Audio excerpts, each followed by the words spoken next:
வாழ்க்கைக்கு முக்கியமான சத்தியம் ஒன்னு சொல்ல போறேன். எங்களுக்கு நல்லது நடந்த முக்கிய சம்பவமே.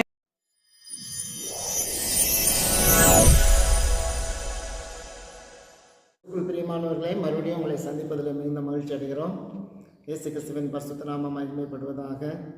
நாம் தியானித்து கொண்டிருக்கிற பகுதி எபிரேயர் 10வது அதிகாரம் 25வது வசனத்தில் பவுல் சொல்கிறார், முதல் நூற்றாண்டிலே சில சபை கோடிவர்களை விட்டுவிடுகிறது போல நீங்கள் விட்டுவிடாதிருங்கள் என்று இங்கு அவர் சொல்லுகிறதை நாம் தியானித்து கொண்டிருக்கிறோம். அடுத்த வாரமும் அதை நம்ம தியானிக்க போகிறோம். அப்புறம் வேறு ஒரு பகுதிக்கு நாம் கடந்து போகலாம். இதில் என்னன்னு கேட்டிங்கன்னா, சபைங்கிறது ஒரு மேன்மையான ஒரு காரியம். அது சபை கூடி வருதலை விட்டுவிடுகிற ஒரு அனுபவத்தை ஆதி சபை கண்டது. அங்கே சில பிரச்சனைகள் இருந்திருக்கலாம், சில பாடுகள் போராட்டங்கள் இருந்திருக்கலாம், சந்தர்ப்ப சூழ்நிலைகள் அவர்களுக்கு எதிராக இருந்திருக்கலாம். அதனால் அவங்க எபிரேய மக்கள் சபை கூடி வருதலை அற்பமாக எண்ணி சபையை அசட்டை பண்ணக்கூடிய ஒரு நிலைமையிலே அவர்கள் காணப்பட்டார்கள். ஆகவே தான் பவுல் தன்னுடைய நிருபத்தில் அதை குறித்து அழகாக எழுதுகிறார். இன்றைக்கி நான் உங்களுக்கு அதுலேருந்து என்ன சொல்ல போகிறேன்னா, பவுலுக்கு என்ன சபையில் இருக்கிறதான ஒரு கஷ்டமான ஒரு காரியம்னா நான் அதை உங்களுக்கு சொல்கிறேன். நீங்கள் அதை புரிந்து கொள்வீர்கள். வாசிக்கலாம். 2 கொரிந்தியர் 11வது அதிகாரம் வசனம் 28வது வசனம். மறுபடியும் சொல்லுகிறேன். 2 கொரிந்தியர் 11வது அதிகாரம் 28வது வசனம். நான் வாசிக்கிறேன், கவனியுங்கள். இவை முதலானவைகள் இல்லாமல் எல்லா சபைகளை குறித்தும் உண்டாயிருக்கிற கவலை என்னை நாள்தோறும் நெருக்குகிறது. மறுபடியும் நான் சொல்கிறேன், இவை முதலானவைகள் அல்லாமல் எல்லா சபைகளை குறித்தும் உண்டாயிருக்கிற கவலை என்னை நாள்தோறும் நெருக்குகிறது அப்படின்னு இங்கே பவுல் சொல்லுகிறார். எல்லா சபைகளை குறித்தும் இருக்கிற கவலை, சபை குறித்ததான கவலை.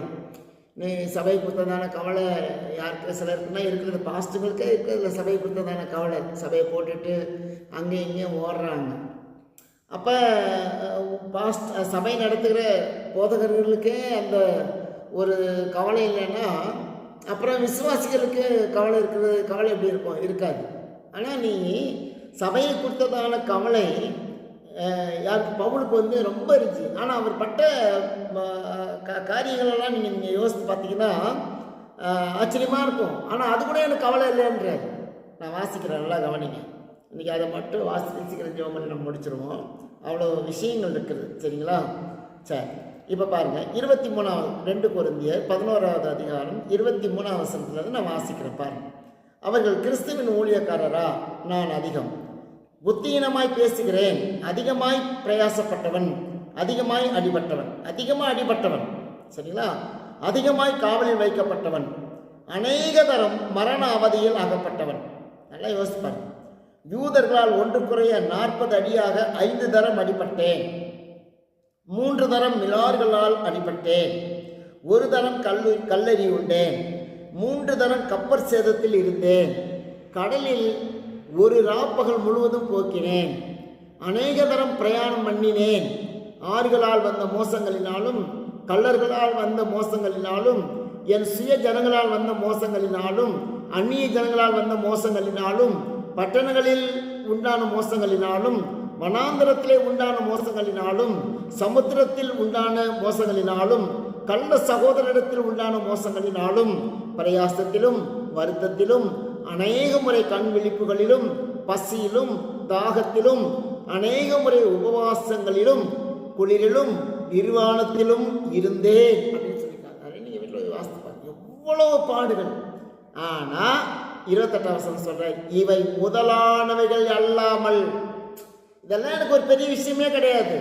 என்னை அடிக்கிறாங்களா, என்னை திட்டுறாங்களா, என்னை மோசம் பண்ணுறாங்களா, நான் ஜெயிலில் போட்டாங்களா, என்னை மதிக்கலையா, என்னை ஒதுக்குறாங்க, அதெல்லாம் எனக்கு பெரிய விஷயமே கிடையாது. ஆனால் என்ன பெரிய விஷயம்? 28வது, இவை முதலானவைகள் அல்லாமல் எல்லா சபை குறித்து உண்டாயிருக்கிற கவலை என்னை நாள்தோறும் நெருக்கிட்டே இருக்குது.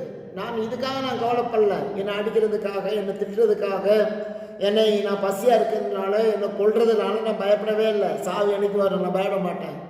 ஆனால் நான் விட்டு போகிற சபை, நான் பிரசங்கித்த சபை, நான் தங்கியிருந்த சபை இன்னைக்கு பலவீனப்படும் போது, சபையை விட்டு சிலர் ஒதுங்கும் போது அவர் சொல்லுகிறார், இவை முதலானவைகள் எல்லாம் எல்லா சபையை குறித்து உண்டாயிருக்கிற கவலை என்னை நாள்தோறும் நெருக்குகிறது.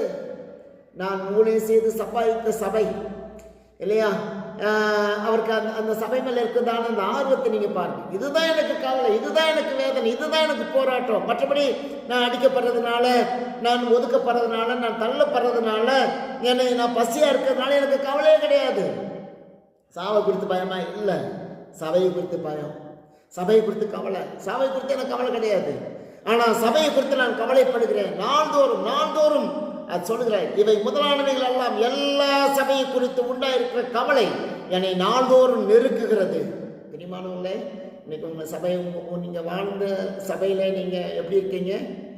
நீங்கள் உருவாக்கப்பட்ட சபையிலே நீங்கள் எப்படி இருக்கீங்க? நீங்கள் மறந்துட்டீங்களா உங்கள் சபையை? உங்கள் ஊழியத்தை மறந்துட்டீங்களா? உங்கள் சபை, உங்கள் பாஸ்டர் மறந்துட்டீங்களா?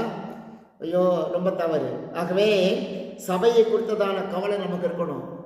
என் ஊர் சபை, நான் வளர்ந்த சபை, நான் ஊழியம் செய்த சபை, அந்த சபையை குறித்து நீ கவலை இல்லைன்னா உங்கள் குடும்பத்தை குறித்து கூட கவலைப்பட மாட்டேன், உன்னை குறித்து கவலைப்பட மாட்டேன். சபையை குறித்து கவலையாக இருக்கணும். சபை என்பது உன்னுடைய குடும்பம் கிடையாது, இது தேவனுடைய விலையேறப்பெற்ற சொத்து. ஆகவே அதை குறித்து நாம் கவலை உள்ளவர்களாய் காணப்படும். சபையை குறித்து, சபையிலே நடக்கிற ஒவ்வொரு காரியத்தை குறித்து நாம் கவலைப்படுகிற ஒரு அனுபவம் நமக்குள்ள வரணும். ஆகவே தான் சிலர் சபையை விட்டு விலகுகிற மக்களாய் காணப்படுகிறார்கள். நீங்கள் சபைக்காக விலகிறவராக இருக்காதீங்க. சபையில் இந்த மாதிரி பிரச்சனை இருக்கேன்னு சொல்லி கவலைப்படுகிற ஒரு தேவ பிள்ளையாக இருந்தீங்கன்னா கர்த்தர் மேன்மையாக வைப்பார். ஜெபிப்போம். தேவனே, இந்த நல்ல நாளுக்காக நன்றி. இந்த நாள் கூட உங்களுடைய சமூகத்திலே நாங்கள் வந்து சபையை குறித்ததான கவலை என்னுடைய வாழ்க்கையில் இருக்கணும். ஆண்டவரே, சபையில் இருக்கிறதான பிரச்சனைகளை பார்த்து நாங்கள் ஒதுங்காதபடிக்கு அதுக்காக கவலைப்படுகிறவர்களாக, ஆண்டவர் சபையை நேசிக்கிறவர்களாக நாங்கள் காணப்பட எங்களை எடுத்து நீ பயன்படுத்தும். நீ மட்டும் இந்த சபைகளில் வைத்திருக்கிறீரே, உமக்கு நன்றி. இன்னும் சபையிலே நாங்கள் வளர, சபையை கட்டி காக்க கிருபைதான். உமக்கே மகிமை உண்டாகட்டும். இயேசு கிறிஸ்துவின் நாமத்தில் வேண்டிக் கொள்கிறோம். நல்ல பிதாவே.